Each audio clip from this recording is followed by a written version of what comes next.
Boa tarde, pessoal. Onde arrumar isca de fogo o mais rápido possível? Primeiramente, olha em volta. Qual é a primeira isca que eu tenho que caçar? Acho alguma coisa bem seca. Anda por aqui, olha. Olha aqui, encontrei uma coisa bem seca aqui. Aqui. Isso não pega ou não pega fogo? Isso pega fogo, não é certo? Isso pega fogo. Então já fiz a coleta aqui. Eu vou levar ali na frente.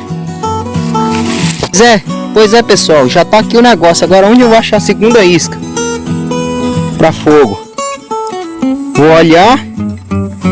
Aqui tá. Vou usar isso para fazer o fogo. Vou usar isso aqui, ó. Vocês vão ver. Pois é, pessoal. Aqui tá, né? Vamos tentar acender isso aqui primeiro, mas depois acender aquilo ali. Vocês vão ver só. Tira alguma coisa no meio do caminho. Vamos riscar pedreiro em cima dessa coisa. Bom, pegou, pessoal.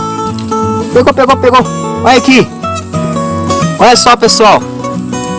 Aí está o fogo, ó. Olha aí. Apagar isso aqui para não matar ele. Olha aqui, pessoal. Conseguiu fogo aí. É isso aí, meus amigos. Não se esqueça de se inscrever no meu canal aí. Até mais, até o próximo vídeo aí, pessoal. Selva